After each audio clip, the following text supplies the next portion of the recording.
What's up, Jarkko from Becoming Awesome. I've not done a lot of videos in the last couple of years, so because my life situation isn't like really conducive to making a lot of videos lately.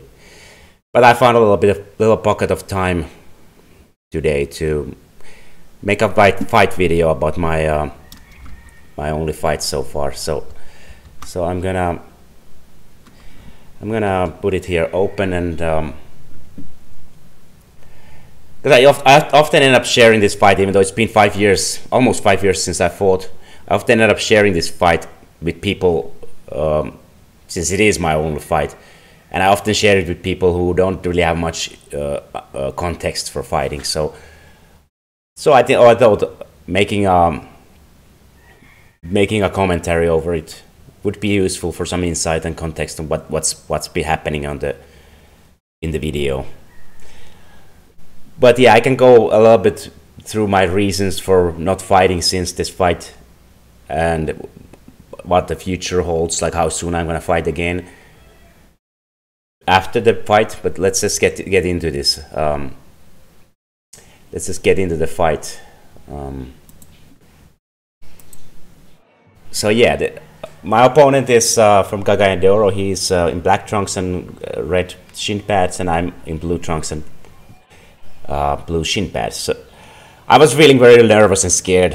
I mean, I guess you can see a little bit of tense energy from me. I'm trying to like get close to him already. Like that's just the tension showing.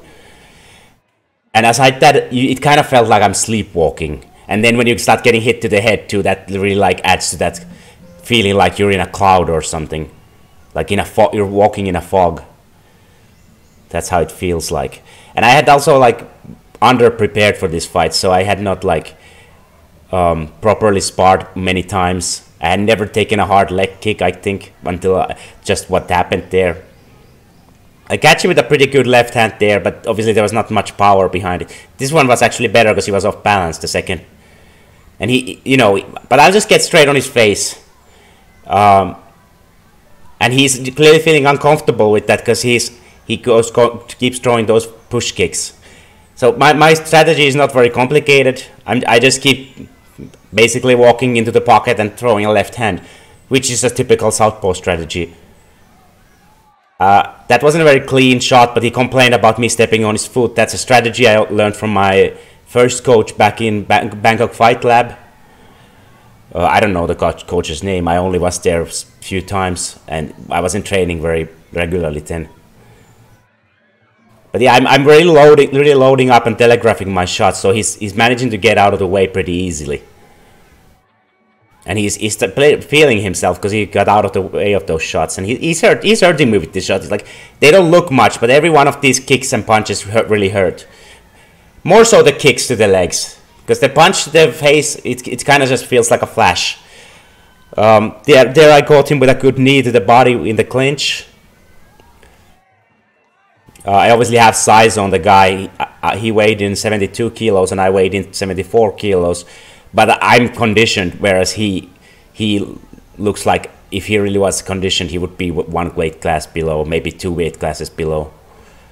So he is a bit smaller, but he catches me there with a clean shot to the face. And I'm going to show you the aftermath. It's right there.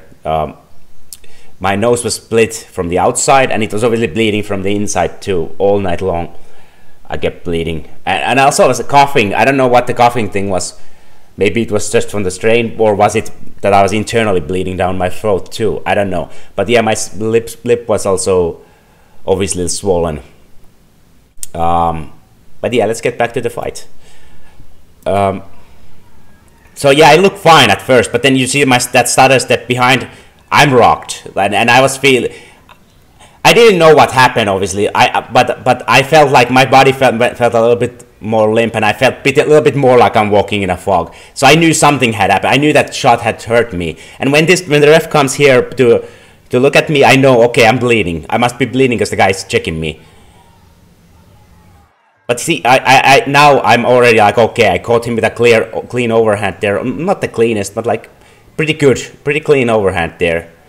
And he keeps kicking me. I checked them. I checked some of them, but and get out of the way of some of them. But Like he's not landing a lot of leg kicks, but it's every one of those is still hurting. And I'm wondering, like, is this guy gonna get tired or not? Like, some doubts start to enter my mind. But another good knee. And those shin pads, they don't really protect anything. They're not like the sparring shin pads you wear.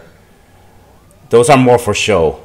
I guess they do like stop cuts to the shins if you hit the knee or something, but you really hurts your shins when you, like that last kick there where you hit shin to shin, really hurts. But yeah, as to my question, will this guy get tired or not?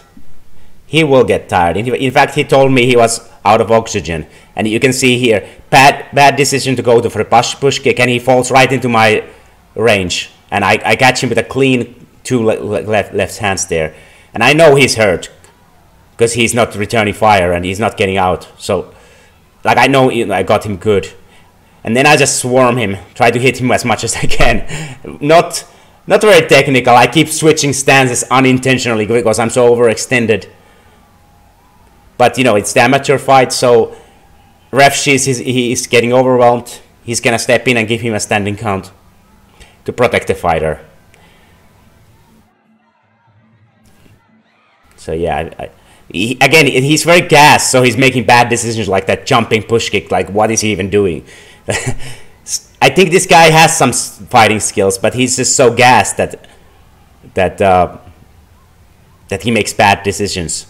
And again, the ref sees him, he's taking shots, and he's like, he sees he's not all there, so he gives him another standing count. And so we're basically looking at the beginning of the end here. Unfortunately, I didn't get a spectacular finish here. The guy is out of gas, and he's basically just gonna quit here. I mean, I hate to call a guy a quitter because it takes balls to get into the ring, which is already much more than what most people do. But yeah, I catch the clinch here, and I'm looking to throw a knee. He pushes my leg. There I throw a little swiping shot too. And I didn't know anything about nut shot. I didn't think I hit him with a groin. He accuses me of groin shot there. I don't know. I didn't see it in the video. The angle wasn't perfect. But what I'm concerned about here at this moment is that I threw that little swiping shot as the ref is breaking us. I thought I'm going to get this DQ'd for sucker punch. But that's ridiculous, obviously. But I mean, I've just been rocked. I'm sloshed my brain around. And I'm nervous. So I thought I'm getting DQ'd. I didn't realize that it was just a swiping. Like, there was no power behind it. Nobody would ever get DQ'd. I don't see myself from the outside, so nobody would ever get DQ'd from this. So I don't know what's going on. You see, I'm kind of upset. I thought I'm gonna get DQ'd for this. But that's where my coach tells me that I won the fight. But yeah, I'm still kind of upset because I thought the ending was a little funny. I didn't get like a highlight finish, but you can see the other guys like super gassed. But yeah, his claim was nothing to do with the shot that I threw in the clinch, or rather, as we're being broken up. It was just that I kneed him to the nuts. Which, if it would happen because he was like blocking his hand downwards. But I don't know. I didn't feel that cup. And I don't see it in the video, so I don't think I actually hit him in the nuts. I think the guy was just looking to quit, and that's how I won the fight without second round retirement. So, as for what happened after this fight, I had a ultra marathon after it, week after. I had a little training break, but not a long. Then I get back to training, but I know I can't like fight soon again because I shouldn't fight because I got hit with a lot of clean shots, and I realized like my technical level needed a lot of polishing. Like, I could beat anyone via conditioning. Like, I won this fight. I could beat better guys than myself just by being conditioned. But I mean, there's no point for me to take brain damage. Like I already proved it. So. So I wanted to like actually become technically good before I fight next time. So I was preparing that it's gonna be like 6 months, 12 months maybe. But unfortunately, next July or June, I got dengue fever. I couldn't stand for a month. I got really sick from that. My platelets were down the toilet. So obviously, if I can't stand, I can't train. And then even after I started to get healthy, I didn't immediately get back to training because my routines were so broken. So it took me basically months to get back to full fitness. I could have gotten back much sooner if I had more discipline on myself. So that's on me. But yeah, the whole thing derailed me for a long time. And then March 2020 comes. I've been in the gym back for a couple of months, and I'm starting to feel I'm getting back to shape. I think I got under 80 kilos. In the fight, I was 73. So I obviously had gotten fat in between, but like I was starting to get back to the right track. March comes, and of course COVID closes everything down, which I couldn't even fathom. Like I 2 days earlier, I was like making the calculation in my head, like, do I want to risk it with this disease, or? And I was like, yeah. It's like, no. I'm not gonna worry about it. It's like it might. I'll take my chances with it, but of course I wasn't allowed to do my decision as a free man. Everybody was just everything was just closed down for months. I'm not sure when the gym's open again. I had my home gym set up, so again I had no excuses for what happened during the break. But I just couldn't find the same intensity at home, so I got really fat. I started, like I said, I was into 73 kilos in the fight. By the end of the COVID in 2021, early 2021, I was like 90 something, 92 kilos maybe. So I was really fat. But yeah, then I kind of came to the realization that metabolic health is super important, and I wasn't actually getting, like, I was lifting weights quite regularly, but I was not getting strong. I was just getting fat. So I put the conditioning and being lean and everything that back to the priority it deserved. And obviously the gyms opened back up, so I could go back to the gym again regularly. So yeah, it took me until late 2022 to lose all the weight. I lost, I think, 18 kilos or something. Got back to like 73 kilos again, even though I had no fight. I did a half marathon in December 2022. Why I didn't have a fight then was because I had a fallout with my coach. So me and the coach basically have had a lot of disagreements. My personality rubs him the wrong way or something. So basically I figured I'm a persona non grata in the gym, so I stopped going there, and there's really no other Muay Thai gyms here, so I've been trying to get my own setup going, but as of right now, for over a year, I think by then now, I've not really gotten any real Muay Thai training in. So while I can keep my fitness at very high level, without that, I can't be fight ready.